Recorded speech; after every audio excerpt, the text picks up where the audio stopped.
इस कार्यक्रम के पुण्यार्जक हैं श्री विनोद काला, श्रीमती किरण काला। सफेद डिटर्जेंट, मेरी चॉइस मेरा सफेद। स्पार्कल, कड़ी चिकनाई हटाए, बदबू दूर करे। चैंपियन ब्लू, रंग हीरो, दाग zero. Shantinath detergent private limited. Om Om. सभी मानव अपने स्थान पर बैठे। पूज्य महाराज श्री जी मंचासीन हो चुके हैं। जो यत्र तत्र हैं वे सभी अपने अपने स्थान पर बैठ जाएं।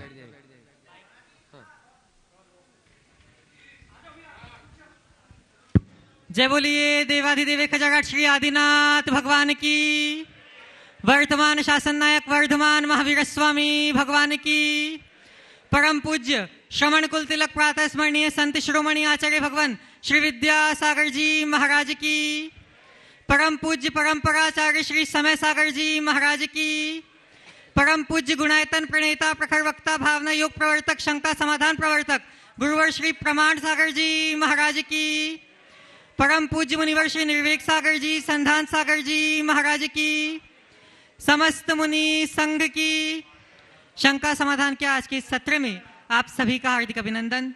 इससे पूर्व कि हम आज के इस सत्र को प्रारंभ करें, चलते हैं गुरुदेव के चरणों में और अपनी भावनाओं को अर्पित करते हुए उनका आशीर्वाद प्राप्त करेंगे कि जीवन रथ के सारथी गुरुदेव हो आप, ऐसे पथ पर ले चलो बन जाएं निष्पाप। सभी लोग हाथ जोड़ेंगे, मस्तक झुकाएंगे। सभी लोग हाथ जोड़ेंगे, मस्तक झुकाएंगे और मेरे साथ बोलेंगे, हे गुरुदेव नमोस्तु नमोस्तु नमोस्तु। बंधुओं, आज के इस सत्र में हम सभी लोग अपनी शंकाओं का समाधान प्राप्त करें, उसके लिए चलते हैं परम पूज्य मुनिवर श्री संधान सागर जी महाराज की श्री चरणों में और निवेदन करते हैं कि हे महाराज श्री, आपके माध्यम से गुरुमुख से हम यहाँ शंकाओं का समाधान प्राप्त करके अपने जीवन को कृतार्थ करें। नमोस्तु नमोस्तु नमोस्तु।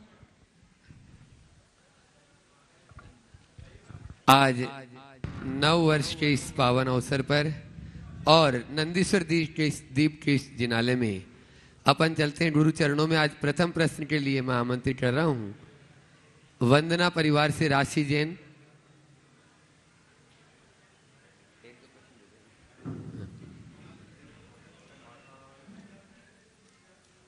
पाठशाला परिवार से, प्रमाणित पाठशाला से एक प्रश्न पूछ रही हैं जो प्रमाणित पाठशाला की शिक्षिकाएं हैं। और उसके बाद में तैयार रहेंगे पूनम सुविधि परिजन इंदौर।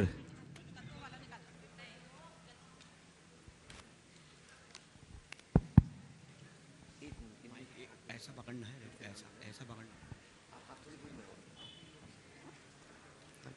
परम पूज्य मुनीश्री जी के चरणों में बारंबार नमोस्तु नमोस्तु नमोस्तु। चुल्लक जी के चरणों में इक्षामी इक्षामी इक्षामी। महाराज जी, हमारी एक शंका है कि सीमित समय में बहुत कुछ सीखना है क्योंकि ज्ञान असीमित है, तो हमें इसे कैसे सीखना चाहिए, इसे कैसे मैनेज करना चाहिए?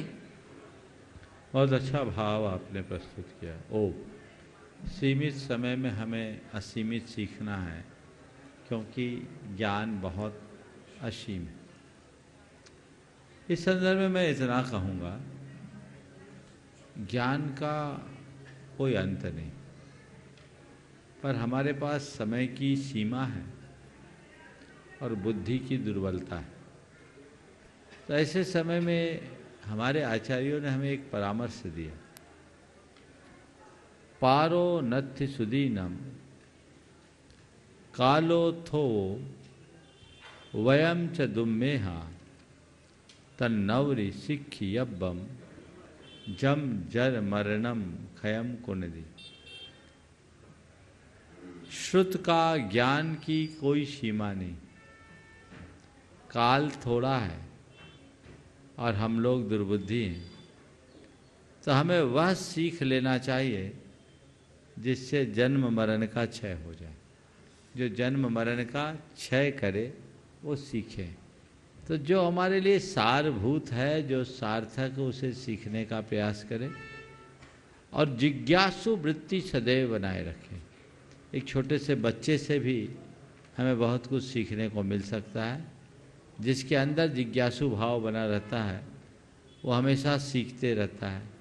और जो अपने आप को अपूर्ण दशा में परिपूर्ण मानने का भ्रम पाल लेता है, उसके सीखने की सारी संभावनाएं समाप्त हो जाती हैं। तो हमें हमेशा अपने आप को एक जिज्ञासु बना के रखना चाहिए, विद्यार्थी की तरह पढ़ने का प्रयास करना चाहिए।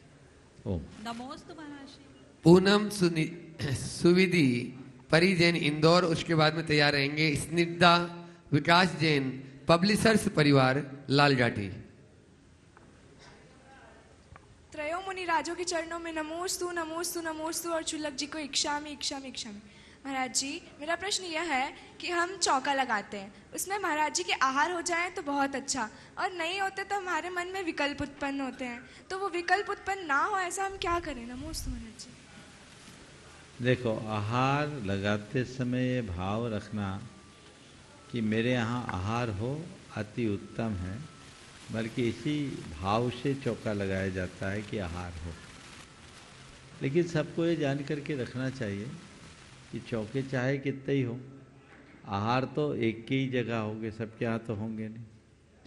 तो उस समय भावना रखना चाहिए, व्याकुल नहीं होना चाहिए, बल्कि ये सोचना चाहिए कि हमें आज कितना सौभाग्योदय हुआ है कि हम आज आहार दान देने का भाव लेकर आए।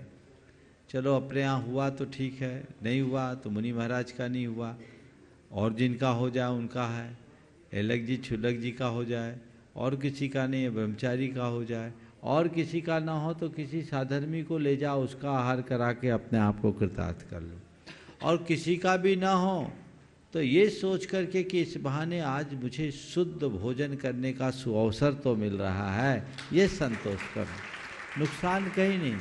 व्याकुलता से बहुत दिक्कत होती है। और मैं बताऊं, हमें तो खुद पता ही नहीं रहता कि हमारे कहाँ आहार होंगे। आप लोगों को तो बात अलग है, मुझे नहीं मालूम मेरे आहार कहाँ होंगे। ये तो जिसका जोग बनना होता है हो जाता है। आप लोग अपना अपना गणित लगाते रहते हो, कभी ऐसा नहीं करना। उन्हीं जैसी चर्या में यह चित्त सदा अनुरक्त रहे की उक्ति को चरितार्थ करके चलना चाहिए और उसी अनुरूप भावना भाना चाहिए। हमेशा एक बात याद रखना, किसी भी शुभ क्रिया में यदि मन में किंचित भी संक्लेश आता है तो वो हमारे सारे पुण्य में बट्टा लगा देता है। अपने पुण्य को एकदम 16 आने शुद्ध रखना चाहिए, उसमें किंचित भी बट्टा लगने की बात नहीं। ठीक है, हमने, ये मेरा सौभाग्य है कि आज हम शुद्ध खाने का अवसर पा रहे हैं, हमें शुद्ध भोजन करने का मौका मिल रहा है, इससे बड़ी बात क्या, ये काम करना चाहिए। नमोस्तु महाराज।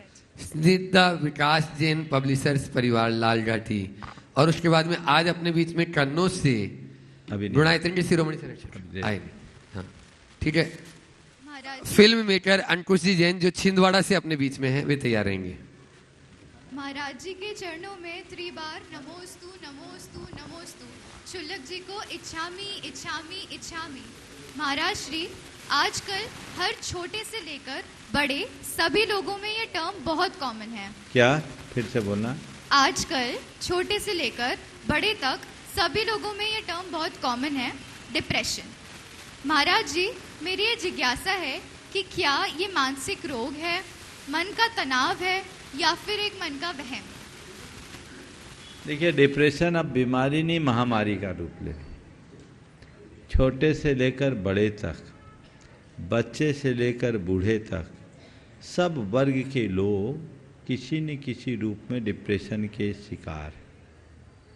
ये एक मनोकायिक बीमारी है, पर इस बीमारी की जड़ को हमें समझने की जरूरत है। डिप्रेशन है क्या?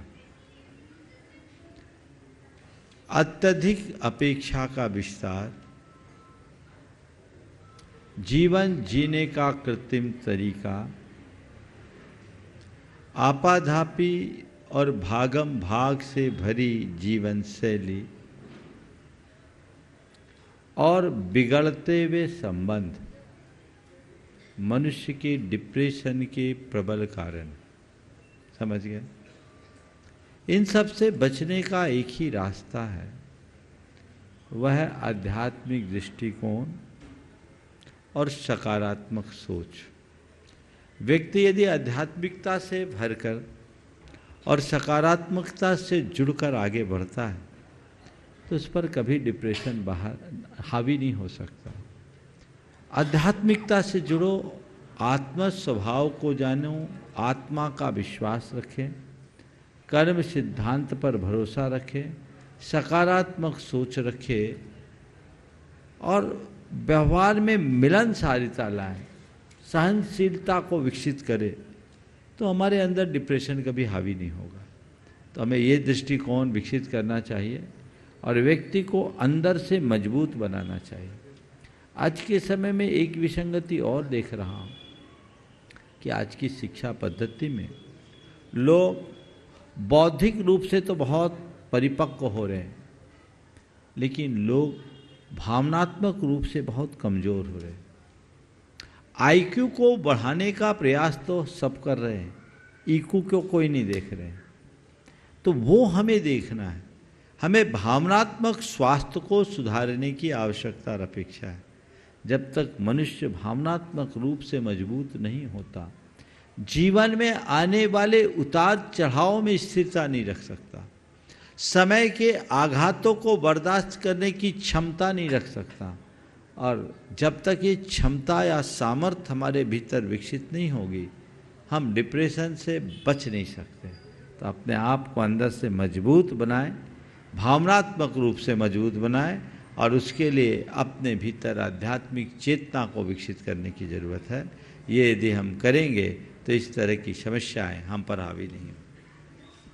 नमोस्तु गुरुदेव, नमोस्तु। बंधुओं, आज ये युवा जो आपके सामने खड़े हैं प्रश्न कर रहे हैं, और इन्होंने गुरुजी की जो महाकाव्य मूठ माटी महाकाव्य पर एक जैन एनिमेशन के माध्यम से, इनकी जो कंपनी है उसके माध्यम से एक फिल्म, खुद भी फिल्म मेकर है और खुद ने उसकी वो किया है। बहुत ही अच्छा, एक बार जोरदार ताली बजा दीजिए। छिंदवाड़ा से अपने बीच में है और हो सकता है सर आज यहाँ के लोगों को ये दिखाने का भाव भी रख रहे हैं। अपना प्रश्न गुरु चरणों में करें। और डॉक्टर राजकुमार जी जैन ललितपुर तैयार रहेंगे, जो गुणायतन के ट्रस्टी हैं। महाराज जी नमोस्तु नमोस्तु नमोस्तु। मेरा सवाल ये था कि 4 अक्षर का ये छोटा सा नाम मूक माटी, इसमें इसकी लघुता में विराटता के दर्शन क्यों होते हैं? इसे बार बार पढ़ने का मन क्यों होता है? देखो, हम तो ये जानते हैं, एक कहावत है, गगन चढ़े रज पवन प्रसंगा। हवा के वेग से धूल भी आकाश की ओर उड़ जाती है, और सत्पुरुषों के संसर्ग से पैरों तले रौंदे जाने वाली माटी भी मस्तक पर लगाए जाने योग्य हो जाती है। इस अकिंचन माटी को अपनी महानायिका बनाया इस धरती के महान संत ने, तो उसमें विराटता आनी है। समझ गए? वो विराटता आनी है। इसलिए मूक माटी को मूक होने पर भी गुरुदेव ने मुखर बना दिया। दूसरे संदर्भ में जब हम विचार करते हैं तो हम लोग भले ही माटी को अकिंचन मानते हैं, पर इस सृष्टि में जो कुछ भी है सब माटी है, सब माटी है। ये पुतला भी माटी का है और अंत में भी माटी में मिल जाना है। और फिर गुरुदेव ने उस मूक माटी के माध्यम से जो हम सबको बताया है, उसका प्रतिपाद्य ही है मिट्टी से मंगल कलश की यात्रा, यानी आत्मा से परमात्मा की यात्रा। मिट्टी से मंगल कलश की यात्रा आत्मा से परमात्मा की यात्रा है। तो हमारा संपूर्ण जीवन ही यही है। तो उस मूक माटी में उन्होंने संपूर्ण जीवन दर्शन का निचोड़ भर दिया। इसलिए 2 शब्दों में सारा सार भर दिया। समझ गए? कहने को 2 शब्द है, कहने को 4 अक्षर है, पर 4 अक्षर नहीं, ये 4 अक्षर चार अनुयोग या चार वेद के प्रतीक हैं, हमें ये समझना चाहिए। तो ये बहुत अच्छी बात है। मैं चाहूँगा एक बार इस युवा का जोरदार अभिनंदन करें। इसने अपने सीमित संसाधनों में मूक माटी पर एक एनिमेशन फिल्म तैयार की है जो लॉन्च भी हो गई है, और मैंने तो उसका केवल ट्रेलर देखा, समयाभाव के कारण देख नहीं पाया, पर महाराज श्री ने शायद देखा है, हाँ महाराज लोगों ने देखा है, और महाराज लोग कह रहे हैं बहुत सुंदर प्रस्तुति है, इसे जन जन तक फैलाना चाहिए, लोग देखें। हालांकि वो 2D एनिमेशन है, लेकिन फिर भी उसके माध्यम से मूक माटी के हार्द को समझने में सहूलियत होगी। उसमें महाराज श्री का बहुत मार्गदर्शन भी है, और महाराज श्री की कृति उपाश्रम के छाँव में को आधार बनाकर मूक माटी को इस तरीके से प्रस्तुत किया गया है। बहुत बहुत आशीर्वाद। महाराज जी, उसमें महाराज जी एक नाम यहाँ पर लेना चाहूँगा, आरिकाशी 105 अकंपमती माता जी का। उनका बहुत बहुत मार्गदर्शन रहा, बहुत परिश्रम रहा इसमें। उन्हीं का ये आइडिया था कि एनिमेशन में बनना चाहिए, और ये पूरा हुआ। बहुत सुंदर महाराज जी। ललितपुर से डुनाइतन ट्रस्टी डॉक्टर राजकुमार जी जैन अपने बीच में, और उसके बाद में तैयार रहेंगे अर्पणा अभिराज जैन डुनाइतन ट्रस्टी लाल जाटी। हेलो, मेरे जीवन के आध्यात्मिक गुरु और अपनी इस शंका समाधान के माध्यम से देश विदेश में, समाज में व्यवहारिक और सामाजिक संदेश देकर के लोगों का जीवन उज्जवल बनाने में आपका बहुत योगदान है। आप तीनों महाराज को मेरा नमोस्तु, सभी क्षुल्लक को इच्छामि। महाराज जी, आज आपने सुबह अपने प्रवचन में कहा था कि एक घाट के पत्थर को एक शिल्पकार ने तराशा और भगवान बना दिया। ऐसे ही आप अपने जीवन को स्वयं भगवान बना सकते हैं तराश करके। मैं तो शरीर का डॉक्टर हूँ, आप आत्मा के डॉक्टर हैं। मेरा ऐसा सोचना है महाराज जी, आत्मा में भी कोडिंग होती है। एक बार मैंने और भी आपसे जिक्र किया था, आत्मा में ज्ञान की भी कोडिंग होती है। तो महाराज जी, एक साधारण से आदमी को भगवान बनने के लिए ज्ञान की कोडिंग भी आवश्यकता है। आप इसके साक्षात उदाहरण हैं। आपने अपने जीवन को तराश करके भगवान बना लिया है, और आपको देख करके हम लोग को विश्वास नहीं होता है कि कैसे आप एक गांव से निकल के आपने जो शिक्षा ली और अल्पायु में भी दीक्षा लेकर के, और आज आप इतना ज्ञान भंडार, अकूट भंडार आपके पास है। आपका हर क्षण जो है, आप देखिए नई नई बातें करते हैं, लोगों को जवाब क्षण भर में दे देते हैं। तो इसका क्या राज है, एक? और दूसरा, क्या बिना आत्मा में अच्छी ज्ञान की कोडिंग होने के भी आदमी क्या भगवान बन सकता है? महाराज जी नमोस्तु। महाराज देखिए, आपने कहा आत्मा में ज्ञान की कोडिंग की तो जरूरत ही नहीं है, कोडिंग तो ऑलरेडी है, हमें डिकोड करने की जरूरत है। समझ गए? भंडार भरा पड़ा है, केवल उसे अभिव्यक्त करने की जरूरत है। कुछ पंक्तियां कहने का मन हो रहा है आपके प्रश्न के संदर्भ में। प्रकाश पर अंधेरे की परतें जमी थी, भीतर रोशनी की बहुत कमी थी। प्रकाश पर अंधेरे की बहुत कमी थी, अंधेरे की परतें जमी थी, भीतर रोशनी की बहुत कमी थी।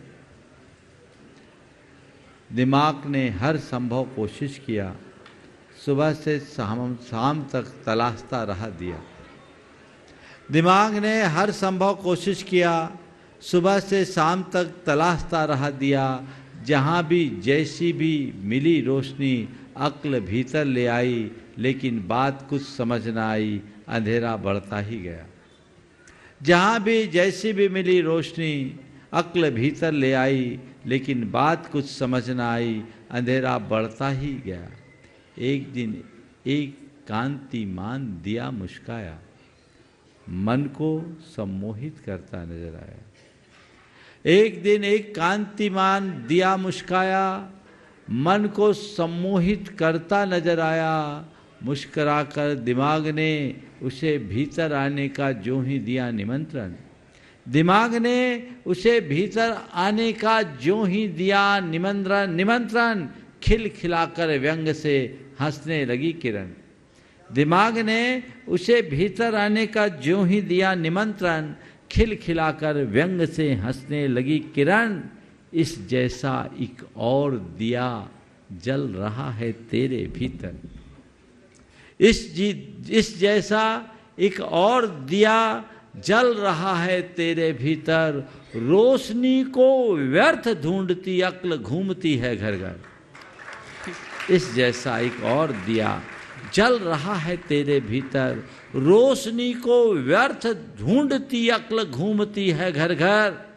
दिए के चारों ओर तम के घेरे हैं कठोर, दिए के चारों ओर तम के घेरे हैं कठोर। यदि तू इन घेरों को काट सकेगा, स्वयं रोशनी एक दिन जग को बांट सकेगा। तो बस कुछ नहीं करना डॉक्टर साहब, डिकोड करना है महाराज जी। हम सबके पास अनंत संपदा है, पर हमें उसका पता नहीं। संत कहते हैं अपने आप को जानो, पहचानो और उस शक्ति को उद्घाटित करने का प्रयत्न करो, तभी जीवन का उत्थान। नमोस्तु महाराज जी, नमोस्तु नमोस्तु। गुणायतन ट्रस्टी एडवोकेट अभिराज जी अर्पणा जी जैन, वे अपना प्रश्न कर रहे हैं और उसके बाद में तैयार रहेंगे श्रीमती निशा सुनील सेठी लाल जाटी।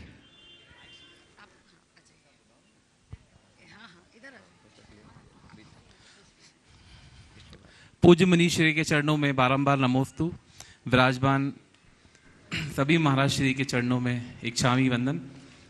महाराज श्री, मेरा प्रश्न है कि हम लोग छोटे छोटे थे बचपन में, तो हमारे नाना के यहाँ जाते थे और हमारे नाना जी हमको मंदिर ले जाते थे धोती पंचे पहनाकर, और पूरे रास्ते में एक बात बुलवाते हुए ले जाते थे 7-8 मिनट तक कि जो नर प्रभु पूजन करे वह नर इंद्र समान, और मनुष्य मजूरी देते हैं तो क्यों ना दे भगवान। महाराज जी बड़े हुए तो मालूम चला कि भगवान तो वीतरागी हैं, कुछ देते लेते नहीं है। तो महाराज जी अगर शब्द है तो उसका भावार्थ भी है, तो महाराज जी की शंका का समाधान करें। बहुत अच्छी बात है। जो नर जिन पूजन करे ते नर इंद्र समान, मनुज मजूरी देत है तो क्यों न देत भगवान। बात सही है। और ये प्रेरणा जिन्होंने दी, मैं समझता हूँ उन्होंने बहुत अच्छी प्रेरणा दी, और ऐसी प्रेरणा देने वालों को सबको आभारी बने रहना चाहिए। शायद वही प्रेरणा है कि आज तुम इस तरह से खड़े हो और धार्मिक कार्यों में आगे बढ़ रहे हो।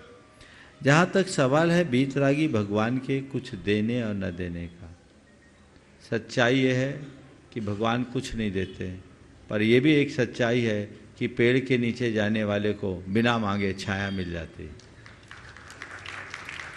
अगर तुम सघन वृक्ष के नीचे जाओगे तो छाया मिलेगी कि नहीं मिलेगी? बोलो। मिलेगी महाराज जी। और यदि कल्प वृक्ष के नीचे जाओगे तो छाया माया सब मिलेगी। तो हमारे प्रभु परमात्मा कोई साधारण नहीं है, वे कल्प वृक्ष है, बल्कि कल्प वृक्ष से भी 2 कदम आगे।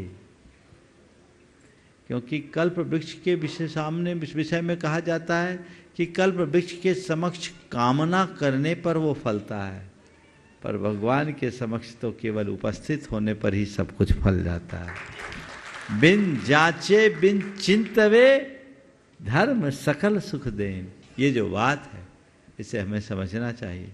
तो वहाँ हमें बिना मांगे मिलता है, ये मान करके चलना चाहिए। और भगवान के चरणों में जाने के बाद इंद्र जैसी विभूति तो मिलती है, ये बहुत छोटी बात है।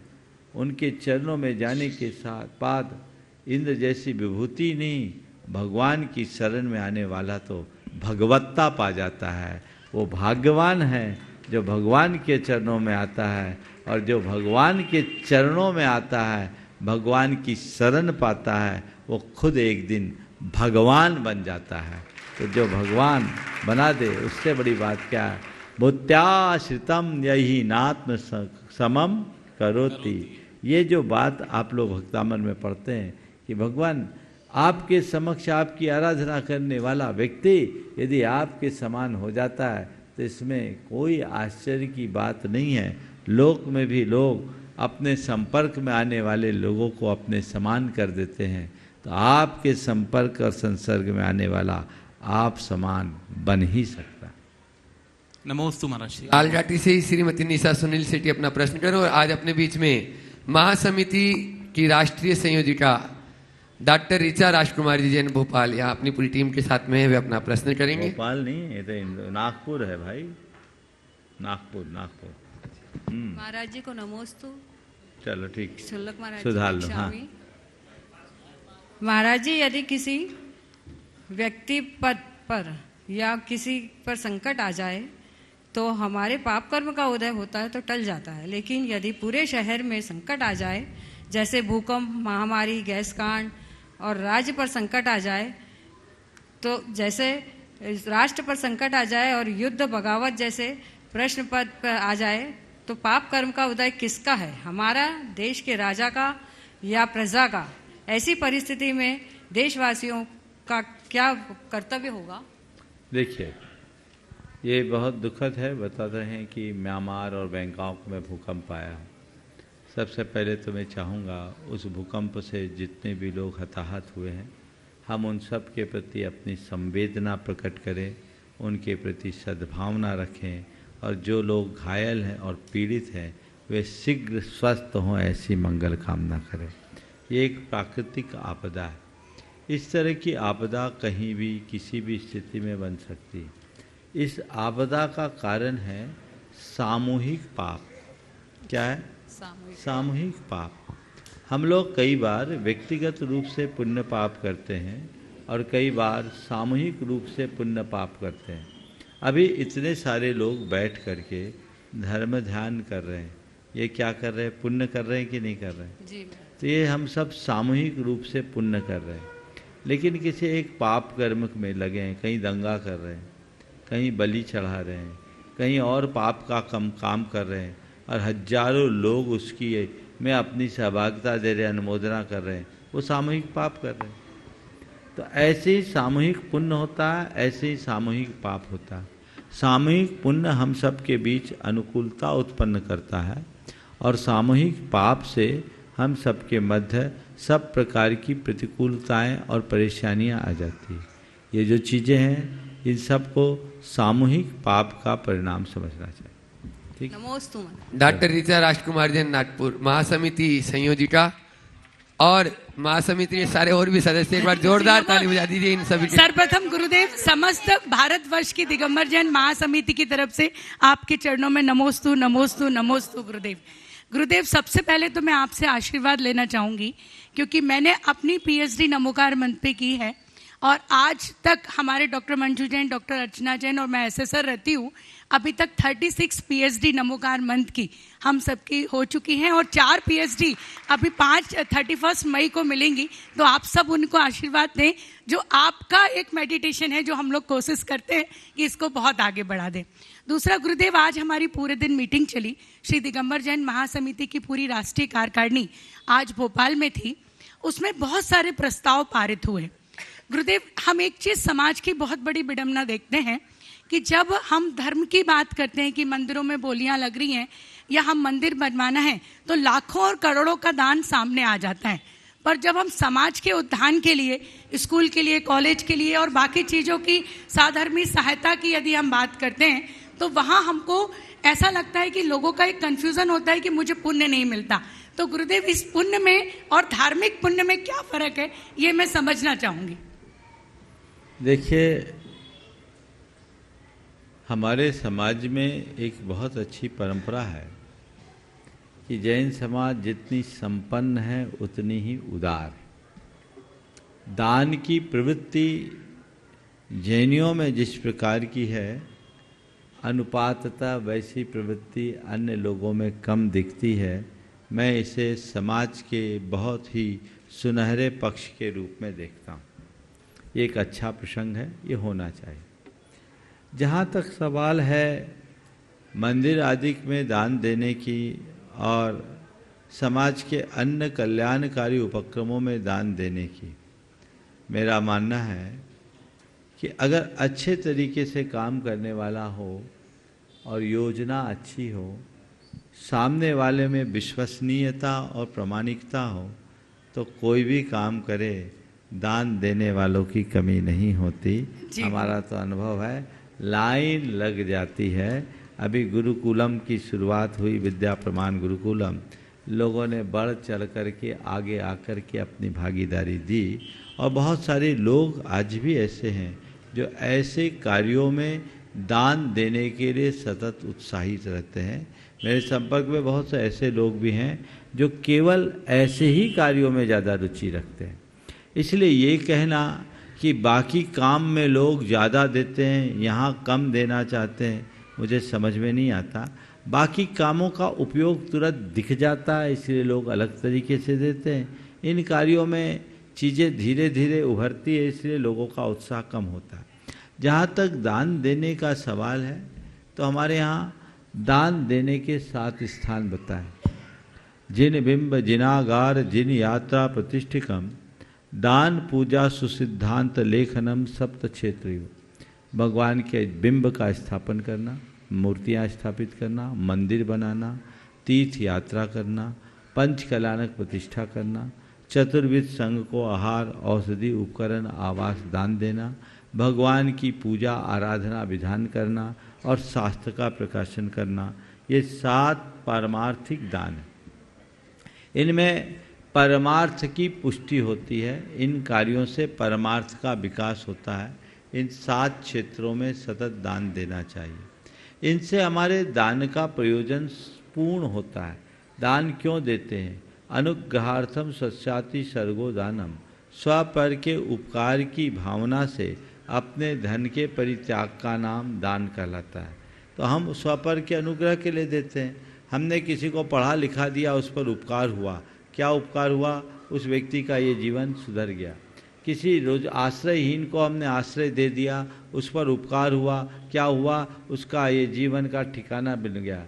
किसी को बेरोजगार को रोजगार दिला दिया, क्या हुआ? उसका एक जीवन और एक परिवार संभल गया। किसी बीमार की चिकित्सा करा दी, उसके ऊपर उपकार हुआ। क्या हुआ? उसका बचा हुआ जीवन सुरक्षित हो गया। लेकिन किसी व्यक्ति को आपके किसी निमित्त से सम्यक दर्शन की प्राप्ति हो गई तो क्या हुआ? उसके भाव का दुख दूर हो गया। जी गुरुदेव। भाव का दुख दूर हुआ। वो परमार्थ है, उससे हमारी संस्कृति का प्रवाह चलेगा। तो हमें ये चीज ध्यान में रखना चाहिए। लौकिक कार्यों को बढ़ चढ़ करके करो, लेकिन पारमार्थिक कार्य में कभी पीछे मत कर रहो।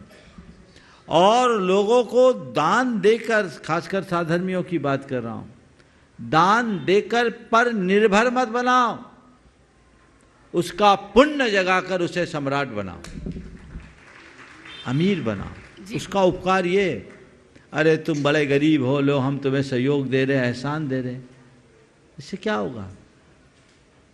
ये तो तात्कालिक चीज है। बुखार आया, एक पैरासीटामॉल दे दिया, इससे क्या होगा? उसको आप निरोगी करो। तेरी गरीबी की जो जड़ है वो मिटनी चाहिए। उस गरीबी की हालत में भी अगर उसकी मानसिकता बड़ी हो जाए तो एक गरीब कल अमीर बन सकता है। और गुरुदेव ने यही किया। लोग ये कहते हैं गुरुदेव ने मंदिरों को बहुत प्रेरणा दी। ठीक है, प्रत्यक्ष रूप से देखने को लगता है कि जन कल्याणकारी उपक्रम गुरुदेव के माध्यम से जैसा लोग अपेक्षा रखते हैं वैसा देखने में नहीं आया। लेकिन गुरुदेव ने जो किया वो कोई नहीं किया। गुरुदेव ने पूरे बुंदेलखंड को अमीर बना दिया। बोलो, बना कि नहीं बना? दूर मत जाओ, 25 साल पहले तुम भोपाल वाले कहां थे बताओ? जो आदमी 500 रुपया खर्च करने की औकात नहीं रखता था, आज 1-1 करोड़ देने में समर्थ हो गया है। ये किसकी देन है? उनने तुम्हें गरीबी से मुक्त करके सम्राट बनाया। अगर तुम्हारे लिए दान देने का उपदेश देते रहते कि साधर्मियों की भलाई करो, साधर्मियों की भलाई करो, साधर्मियों की भलाई करो, तो आज भी तुम दूसरों के आगे हाथ ही पसारते रहते। गुरुदेव ने तुम्हें हाथ पसारने की जगह हाथ ऊपर करने का मार्ग बताया, इस लायक बताया कि ऐसे दो, देने लायक बनाया। ये दिशा और दृष्टि रखनी चाहिए। आज के तथाकथित नए चिंतकों को जो समाज में सुधार चाहते, परिवर्तन चाहते हैं, मैं उनको ये दृष्टि देना चाहता हूँ। और फिर उनसे भी ये कहना चाहता हूँ कि तुम्हें लगता है कि मंदिरों में बहुत रुपया जा रहा है, मंदिर में रुपया नहीं जाना चाहिए, ये आलोचना करने की जगह तुम कहते हो हॉस्पिटल स्कूल खोलो, वहाँ रुपया लगाओ, तो तुम तो लगा के बता दो, तुम तो लगाओ। ऐसे लोग केवल मुंह चलाते हैं, करते कुछ नहीं। देख लो, एक भी ऐसी बात कहने वाले व्यक्ति का योगदान बता दो। समर्थ होने के बाद भी अकेले पूरा स्कूल खोल सकता है, अकेले पूरा अस्पताल खोल सकता है, चला सकता है, लेकिन उसकी जिंदगी की पूरी जन्म पत्री पलट करके देख लो, 5 रुपया भी उसने अच्छे काम में नहीं लगाया होगा। ये चिंतन है तो आगे आओ ना। एक बार एक सज्जन मेरे पास आए, लिख के लाए थे बहुत सारे पॉइंट्स, कई संस्थाओं से जुड़े हुए थे, और महाराज ऐसा होना चाहिए, ऐसा होना चाहिए, ऐसा होना चाहिए। मैंने, मुझसे टाइम लिया था, हमने उनकी पूरी बात धैर्यपूर्वक सुनी। मैंने कहा आपकी सारी बातों से मैं सहमत हूँ, पर मेरी एक भावना है। बोले वो गुरुदेव आशीर्वाद दो। मैंने कहा मैं चाहता हूँ इसकी शुरुआत आप करो। बगले झांकने लगा। बोले गुरुदेव मैं इतना समर्थ होता तो आपके पास क्यों आता। हमने कहा ध्यान रखो, जो संकल्पित होता है वो आगे बढ़ जाता है, जो रोता है पूरी जिंदगी रोते रहता है। रोने की आदत बंद करो, संकल्प से भरकर कुछ करने के लिए कदम उठाओ तो काम होगा। मैं महासमिति की पूरी टीम से कहना चाहता हूँ, पुण्य गाढ़ा करने का काम करो। एक बात बुरी लगेगी, हमारे समाज के तथाकथित जितने संभ्रांत लोग हैं वे पुण्य भोग ज्यादा रहे, कमा कम रहे, वो सब मुगालते में, सबका भविष्य भिखारी बनने का है। मेरी बात कड़वी लगेगी और लग जाए तब तो सुधरेंगे। जो केवल पुण्य को भोग रहा है, पुण्य अर्जित करने की तरफ जिसकी दृष्टि नहीं है, उन सबका भिखारी बनना तय है। क्योंकि जिसकी कमाई 54 है और खर्चा 1000 का है, उसका क्या होगा। भोग तो रहे हो तुम लोग ठाट बाट से, मैंने आप तुम लोग मतलब सभी शामिल है इसमें। कमा कितना रहे हो ये देखने की कोशिश होनी चाहिए। अपने कुलाचार के पालन के प्रति जब तक प्रतिबद्धता नहीं होगी, दान पूजा शील उपवास जैसी पुण्यवर्धक क्रियाओं के प्रति जब तक अभिरुचि नहीं जगेगी, तब तक न तो व्यक्ति का उत्थान होगा न समाज का। उसे जगाइए, व्यापक दृष्टि से सोचिए। बातें करना बहुत सरल है, लेकिन उसे मूर्त रूप देकर आगे बढ़ना बहुत कठिन। जी गुरुदेव नमस्ते। और आज अपने बीच में कन्नौज से शिरोमणि संरक्षक गुणायतन के पुष्पराज जी जैन पम्मी भैया और आरती जी जैन यहाँ पे अनन्य गुरु भट्ट थे। जोरदार तालियों से उनका स्वागत अभिनंदन करें। और मैं चाहूंगा यहाँ की ट्रस्ट कमेटी उनका स्वागत अभिनंदन कर दे। हमेशा गुरु भक्ति में अग्रणी रहते। सामने आगे आ जाए पम्मी भैया, पुष्पराज जी और आरती जी आगे आ जाए। देखिए इस परिवार का जोरदार जोरदार अभिनंदन होना चाहिए। महिलाओं से भी आ जाए। ये परिवार हमारी समाज का एक बहुत विशिष्ट परिवार, चिंतामणि सवाई लाल परिवार, जो गुरुदेव के हर प्रकल्पों को पूर्ण करने में अग्रणी और साधु संतों की सेवा और देव शास्त्र गुरु की सेवा में पूरी तरह आगे समर्पित रहने वाले। और एक विशेष बात, साधर्मी वात्सल्य का उत्कृष्ट उदाहरण। बिना किसी विज्ञापन के साधर्मियों के लिए ये लोग कितनी सहायता करते पता ही नहीं लगता। आज अपने बीच है, गुणायतन से जुड़े हैं। और हमेशा जब हम उत्तर प्रदेश की ओर विहार कर रहे थे सम्मेद शिखर से, तो उत्तर प्रदेश की सीमा में आने के पहले ही इन्होंने कहा अब और कोई नहीं, पूरा बिहार हम कराएंगे। और जब इधर से मध्य प्रदेश से जा रहे थे तो फिर उत्तर प्रदेश में जैसे लगे तो पूरा बिहार हम कराएंगे। और जिस तरीके से पूरे परिवार ने मिलकर के बिहार कराया वो बहुत बहुत अनुकरणीय है। एक बार पुनः इनका स्वागत करें। पुष्पराज जी अपना सवाल करें।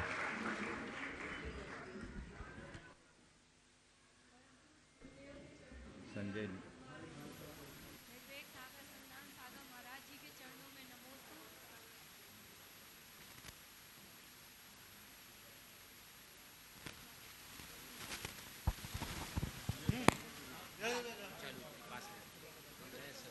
परम पूज्य गुरुदेव के चरणों में मेरा परम पूज्य गुरुदेव के चरणों में मेरा बारंबार नमोस्तु। परम पूज्य निर्वेक सागर संधान सागर महाराज जी के चरणों में नमोस्तु। सभी छुल्लक जी के चरणों में इच्छामी। जिनके दर्शन से मिलते हैं सारे तीर्थ धाम, चलते फिरते तीर्थ का है प्रमाण सागर नाम। नमोस्तु गुरुवर। नमोस्तु गुरुवर। हमारा थोड़ा सा लीक से हटके प्रश्न है। आज हम पूरी दुनिया में देख रहे हैं कि चारों तरफ मारकाट मची हुई है, अपने देश में भी हिंसा बढ़ी हुई है। एक देश, इसके पीछे सीधा सीधा अभिप्राय ये है, जो मजबूत ताकतवर देश हैं वो छोटे देशों के ऊपर कब्जा करने के लिए उनके ऊपर हमला कर रहे हैं। ये तो प्रवृत्ति पूरी दुनिया में फैल रही है।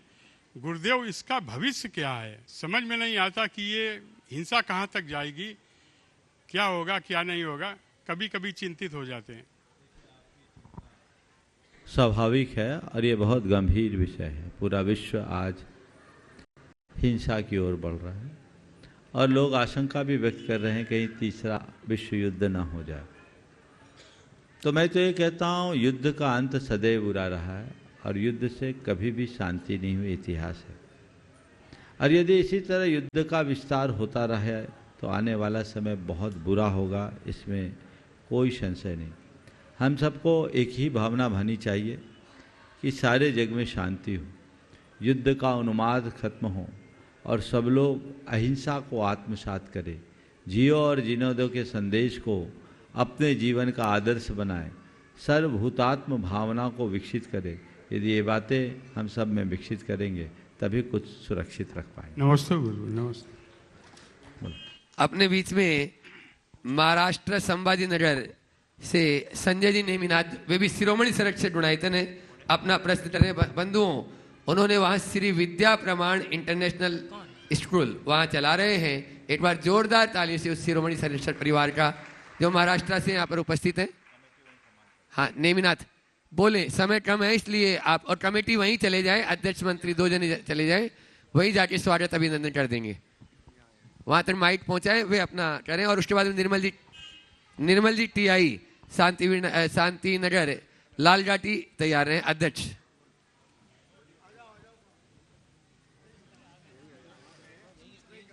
बोलना शुरू करें अरुण जी अटोलकर और नेमिनाथ जी, संजय नेमिनाथ। हाँ, गुरुदेव के चरणों में कोटि कोटि नमन। नमोस्तु नमोस्तु। तो गुरुवर जी, मेरा सवाल ये है कि बहुत बार मैं अभी 2 से 3 साल से ध्यान साधना कर रहा हूँ, लेकिन ध्यान साधना करने से फिर भी मेरी जो आसक्ति है, द्वेष है, वो कम नहीं हो रही जितना होना चाहिए। तो उससे मैं बहुत कभी कभी तकलीफ में आ जाता हूँ। ऐसा क्यों होता है? तो मैं ध्यान तो मैं करता हूँ, जैसा आपने बताया, जो भावना योग भी करता हूँ, तो फिर भी वो चंचलता जो मन की है वो कम क्यों नहीं हो रही है? देखिए, कम नहीं हो रही है, अच्छी बात है। बढ़ तो नहीं रही है। तो पहला ये सोचिए कि बढ़ नहीं रही, यही बहुत सकारात्मक है मेरे लिए, पहली बात। दूसरी बात, ध्यान साधना की आप समीक्षा कीजिए, कहीं ना कहीं निष्ठा में कमी होगी। आप निरंतरता बनाइए। अगर दवाई खाने के बाद भी आराम नहीं मिल रहा है तो उसका 2 कारण है, या तो बीमारी बहुत गंभीर है अथवा डोज इम्प्रॉपर है।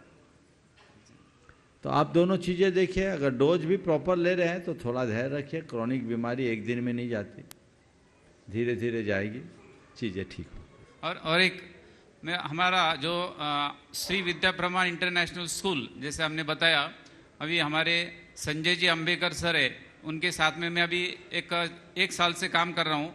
उन्होंने मुझे यहाँ पे लेके आए, तो उनका पहले मैं धन्यवाद देता हूँ कि उनकी वजह से ये सब हो रहा है। हमारा स्कूल चालू होने अभी 10 तारीख में हम लोग उद्घाटन करने वाले स्कूल का, तो उसका भी आपसे आशीर्वाद हमने लिया है। बहुत आशीर्वाद। संजय भाई ने ये बहुत अच्छा उपक्रम किया है। आप जिस भाव को लेकर इस उपक्रम को आगे बढ़ा रहे हैं, निरंतर गति दें। ओम।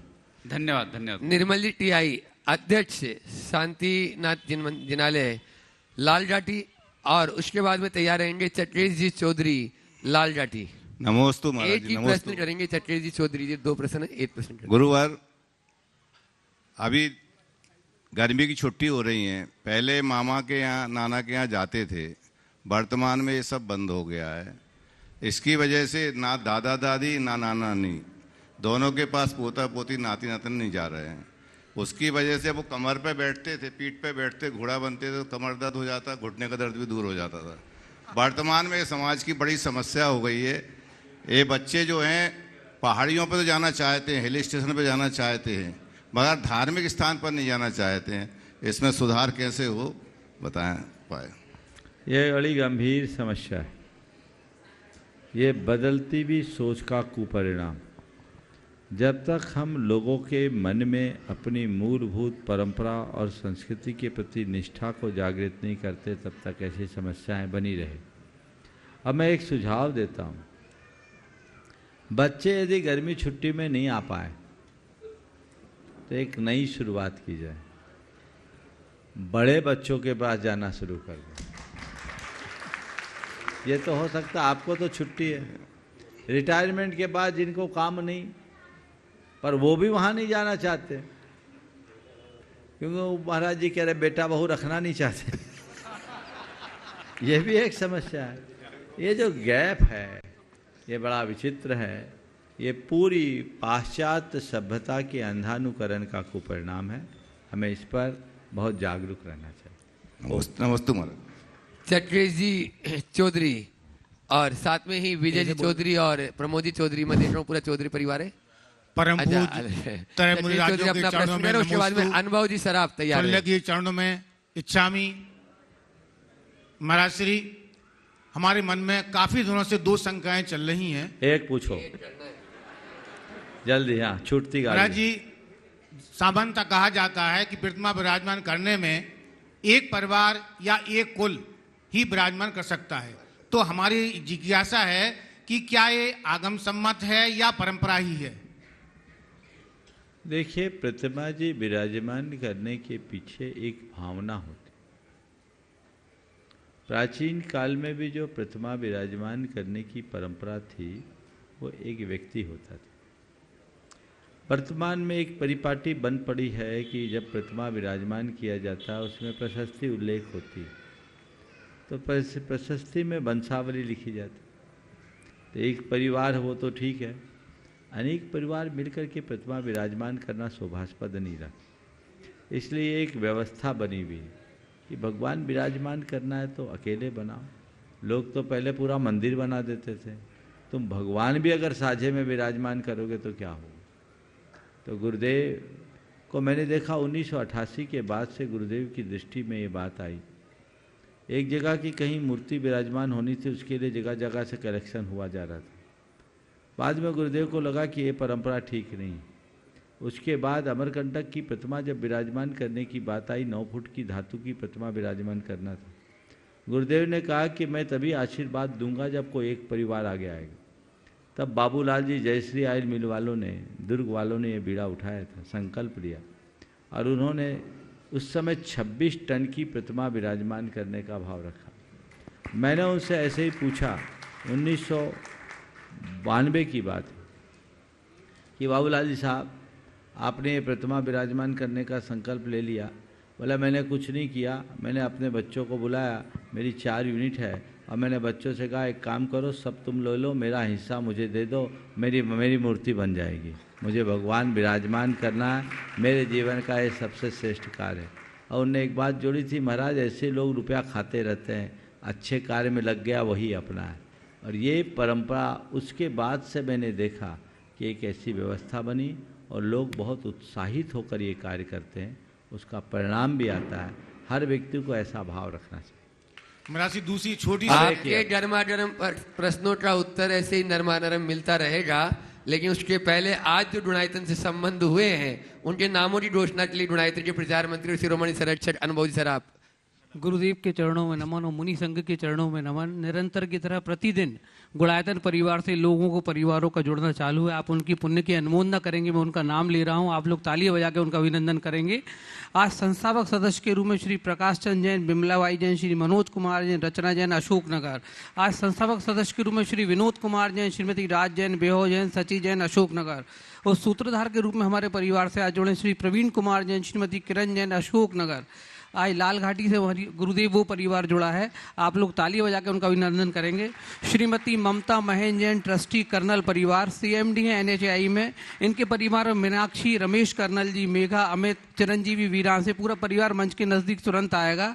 इनके सम्मान के लिए मैं चाहूँगा अजय ज्योतिष परिवार जो हमारे ट्रस्टी हैं, और साथ में पंकज इंजीनियर जो परिवार हमारे गुणायतन के ट्रस्टी, शीघ्रता से मंच के नज़दीक आए। और ये हम मान सम्मान का क्रम जल्दी करेंगे क्योंकि हमें संकट समाधान आगे ले जाना है, थोड़ी शीघ्रता करें और आप लोग तालियां बजाएं। आज जो ट्रस्टी परिवार हम लोगों से जुड़ रहा है, श्रीमती ममता महेंद्र जैन, मीनाक्षी, रमेश कर्नल, मेघा, अमित, चिरंजीवी, पूरा कर्नल परिवार है, आप लोग तालियां बजाएं। परिवार आज गुणायतन परिवार से ट्रस्टी के रूप में जुड़ रहा है और इनके सम्मान के लिए मैं आवाज़ दे रहा हूँ अजय ज्योतिष परिवार और पंकज इंजीनियर जो हमारे ट्रस्टी हैं, और साथ में निर्मल TI जो हमारे ट्रस्टी हैं इस परिवार के, वो लोग इनका स्वागत करेंगे।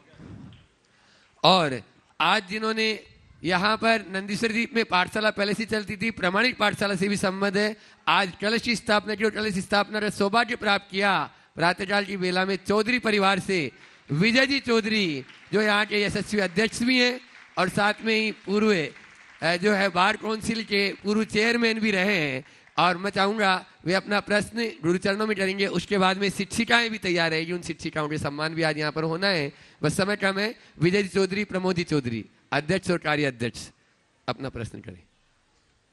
महाराज मेरा प्रश्न नहीं, आज तो निवेदन है कि 10 तारीख तक यहीं रुकें, और मुझे पूरा भरोसा है कि आप देख लीजिए पब्लिक, बस यही है कि दूसरा मेरा एक और निवेदन है कि जो इस सब कार्यक्रम को कोऑर्डिनेट कर रहा है अनुभव सराफ, उनका आज मैं हार डाल के स्वागत करना चाहता हूं, उसकी मुझे अनुमति दें। ये यंग लोग हैं, हम तो 76 साल में चल रहे हैं, कोई दिक्कत नहीं है, लेकिन ये यंग लोग हैं, अपना काम कर रहे हैं, सेवा कर रहे हैं समाज की। ऐसे लोग आगे आए, ऐसे अभिषेक राज जैन और लोग कर रहे हैं सब। तो मैं चाहता हूं कि मैं व्यक्तिगत रूप से ट्रस्ट का चेयरमैन होने के नाते अनुभव सराफ का स्वागत करना चाहता हूं। बहुत और सुंदर, आप इनको आशीर्वाद दें, बहुत सुंदर, ये उसमें लगे रहें।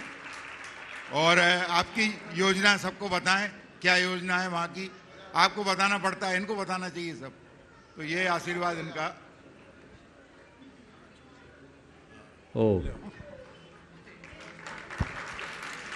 बहुत सुंदर। बंधुओं, अभी चौधरी साहब ने जो भावना व्यक्त की, बहुत अच्छी भावना व्यक्त की। हम तो यहाँ आए थे 2 दिन के लिए, चौधरी साहब 10 दिन हो गए, और वाकई में जैन नगर भोपाल का गढ़ है। यहाँ पर बहुत अच्छा वातावरण है, साधुओं की चर्या की पूर्ण अनुकूलता है, व्यवस्थाएं भी हैं। अब मैं इतना ही कहना चाहता हूँ, हाँ बन गई सब व्यवस्था में कोई कमी नहीं, व्यवस्था भी अच्छी, अवस्था भी अच्छी, पर मैं इतना कह रहा हूँ, अब 10 दिन की मांग क्यों करते हो? मांग सीधे बड़ी करो और निवेदन ऐसा करो कि महाराज सबको निपटाने के बाद हमारा ख्याल रखो, ये है ना, तो उसमें फायदे में रहोगे। अभी तो थोड़ा सा आप लोगों को तकलीफ होगी, लेकिन मैं तकलीफ नहीं, एक अच्छा डोज देने के बाद थोड़ा गैप चाह रहा हूं। महाराज जी जो आपने हिम्मत बढ़ाई तो फिर तो चतुर्मास पूरा झेलने को भावना और अपनी भूख बढ़ा के रखो। अभी हमने भूख जगा दी। एक बात मैं कहूंगा, साधुओं की निहार की जितनी अच्छी प्राकृतिक व्यवस्था यहाँ पर है, भोपाल में कहीं नहीं। समाज भी बहुत अच्छी, मंदिर भी बहुत अच्छा, स्थान भी अच्छा, धर्मशाला भी अच्छी और लोग भी अच्छे, सब अच्छे हैं। अब बस कुछ नहीं है, एक ही भावना भाव कि पुण्य भी अच्छा आ जाए, समझ गए। इसलिए इस बार लंबा समय आप लोगों को मिल गया, 10 दिन पूरे हो गए, पेट पूरा नहीं भरेगा, लेकिन अभी हम लोगों को अब थोड़ा गैप देना पड़ेगा। आगे आने वाले दिनों में महावीर जयंती का कार्यक्रम है, उसकी भी रूपरेखा बनानी है। इसलिए अभी तक जो मिला है उसका पूर्ण आनंद ले और अपनी प्यास को जगाए रखे। आगे क्या होगा मुझे नहीं मालूम, भावना भाई है, जो होगा वो अच्छा होगा। आज यहाँ प्रामाणिक पाठशाला की शुरुआत हुई, बहुत अच्छी बात। और अभी मुझे बहुत अच्छा लगा जब चौधरी साहब ने नई पीढ़ी को आगे रखने की बात की। हालांकि भोपाल में बहुत सारे लोग हैं जो कदम से कदम मिला कर के काम कर रहे हैं, अनुभव तो बहुत अच्छे से पूरी टीम को एकजुट करके कर रहा है। मैं मानता हूँ उसमें अनुभव अकेला नहीं, अनुभव के साथ बहुत लोग हैं और लाल घाटी में भी बहुत सशक्त टीम है। हम ऐसी एक व्यवस्था बनाए जिससे हर नए व्यक्ति को प्रोत्साहन मिले और नए लोगों को चाहिए कि पुराने लोगों का बहुमान करते हुए आगे बढ़े, सब एक दूसरे के पूरक और प्रेरक बन ले। यदि ये परंपरा समाज में आगे बढ़ने लगे तो मैं समझता हूँ समाज का स्वरूप ही निखर उठेगा। हमें ऐसा प्रयास सतत करना चाहिए। यहाँ पर आज प्रामाणिक पाठशाला की शुरुआत तो पहले से थी, नए रूप में हुई। आज कलश रखने का सौभाग्य विजय जी, प्रमोद जी चौधरी परिवार को मिला। बहुत उदारता से आपने ये कार्य किया है, ये बहुत अच्छा कार्य है। एक ज्ञान यज्ञ की शुरुआत है, प्रतिवर्ष ऐसे ही करते रहें। जो पाठशाला को संचालित करने वाली अध्यापिकाएं जो वर्षों से कर रही आगे आ जाएं, मैं चाहूँगा कि उनके इस श्रम का अभिनंदन होना चाहिए। उन सब का समाज की व्यवस्था के अनुसार आप महिलाओं का सम्मान कमेटी के माध्यम से महिलाओं के द्वारा संपन्न किया जाए। जितनी महिलाएं अभी तक पढ़ाते आ रही है वे उनका आप सम्मान करें, बहुत अच्छे से इनका सम्मान होना चाहिए। और इसके साथ शायद कुछ और महिलाओं को नए स्तर पर जोड़ा गया है। वो महिलाएं चूँकि अब टेक्नोलॉजी के साथ अध्यापन का कार्य संपन्न होना है, इसलिए उन नई महिलाओं को भी इन्हीं के द्वारा बुलाया जाए और उनको इस बात के लिए संकल्पित किया जाए कि आगे इसी तरीके से इस पाठशाला को संचालित किया जाए। और आप सभी लोग इस भाव से संकल्पित हों कि हम अपने बच्चों को पाठशाला के लिए सतत प्रोत्साहित करते रहेंगे, ताकि पाठशाला भोपाल की सर्वश्रेष्ठ पाठशाला, भोपाल की नहीं देश की सर्वश्रेष्ठ पाठशाला के रूप में अपना स्थान बना सके। इन लोगों ने बहुत अच्छा काम किया, हमारे पास नियमित आते रहे हैं और आपकी ब्रीफिंग मेरे पास महाराज लोगों के माध्यम से आती रही है। ऐसे ही करते रहे। एक बार इन सब का जोरदार जोरदार करतल ध्वनि से अभिनंदन करें। महाराज श्री के चरणों में बारंबार नमोस्तु। मैं इस अपूर्व अवसर जो हमें मिला है आपके आशीर्वाद का, इस बीच में मैं चाहूंगी कि हमारे जैन मंदिर के अध्यक्ष श्री प्रमोद, माननीय श्री प्रमोद जी चौधरी जी और पाठशाला के अध्यक्ष श्री सलामतपुर वाले भाई साहब जी यहाँ आए, राकेश भाई साहब और हमारे प्रमोद चौधरी जी अध्यक्ष जी यहाँ आ जाएं।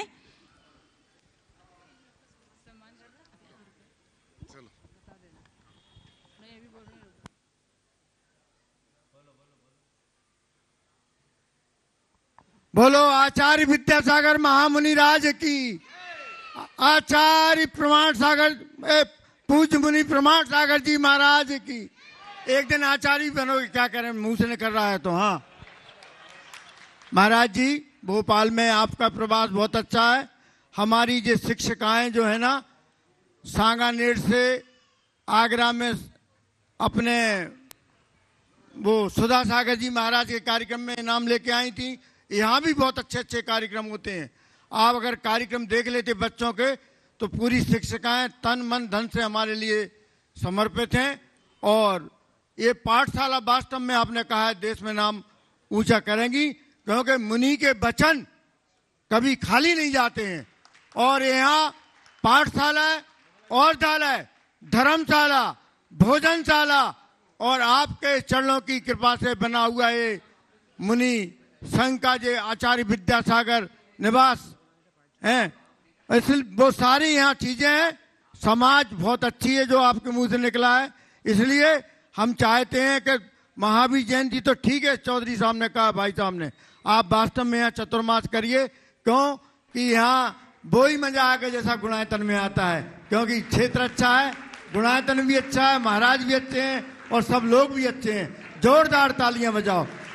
और हमारे अध्यक्ष राकेश भाई पाठशाला के अध्यक्ष हैं, औषधालय के अध्यक्ष लसगिया जी हैं, भोजनशाला के निर्मल मुनीम जी, सारे लोग बड़े अच्छे उसका, और इन पर सब पे कमांड हमारा भाई साहब का रहता है पूरे भोपाल के। हाँ हाँ, बहुत सुंदर, बहुत सुंदर। अच्छे हैं हमारे अध्यक्ष भी तो अच्छे हैं, उनके लिए भी तालियां बजाइए। चलो हो गया। उन नई को जोड़ा है, उनको संकल्पित करा दो, अगर लिस्ट हो तो। है तैयार लिस्ट? यहाँ उपस्थित हो तो वे खड़े हो जाएं अपने स्थान पर। हाँ, जो महाराज श्री जी से जिनकी बात हुई, निर्वेद साड़ी जी महाराज जी से, उपस्थित जो भी बहनें हैं वो बहनें शीघ्रता से। हाँ बुला लो, अच्छा प्रोत्साहन दो, आ जाओ। हाँ, ये पढ़ाने वाली है, वाह वाह, 1 2 बहुत 3। अच्छा। हाँ, देखो ये बेटियां तैयार अच्छा, होगी ना स्निग्धा भी है। तो कल ससुराल जाके भी पाठशाला चलाएगी। बहुत अच्छी बात है, इनको तो प्रोत्साहन करना चाहिए। बुलाओ, इनका भी सम्मान करो एक बार जोरदार। करो करो करो करो। सबसे पहले लावण्या जैन, लो करो, सम्मान करो। दूसरा नाम बोलो। रिधिका, कुमारी रिधिता जैन। चलो इसका नाम बोलो। स्निग्धा, स्निग्धा जैन। स्निग्धा, वो स्निग्धा पूरी लिस्ट दो तुम्हारे पास में हो तो। चलो कोई बात, बना लेना, अपनी टीम पूरी बना लो। अभी 3 है, महाराज जी ने कहा 10-12। देखो हाँ। एक 12 तैयार किए हैं, इनको जोड़ो, इसके परिणाम बहुत अच्छे होंगे। आप लोगों के निर्देशन में ये बच्चियां टेक्नोलॉजी से जुड़ी हुई, और ये जो बच्चों को अट्रैक्ट करेगी वो एक अलग होगा, बच्चों में एक अलग रुझान आएगा।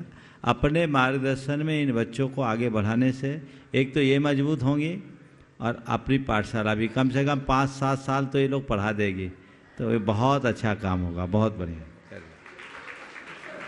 हम लोग आचार्य भक्ति कर लें। आधा प्राणी का आचार्य बनायाम सिद्ध भक्ति का आश्रम।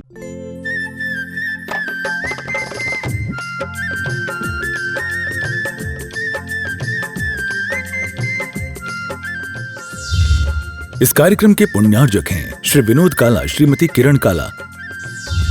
सफेद डिटर्जेंट, मेरी चॉइस मेरा सफेद। स्पार्कल, कड़ी चिकनाई हटाए, बदबू दूर करे। चैंपियन ब्लू, रंग हीरो, दाग zero. Shantinath detergent private limited, Kolkata.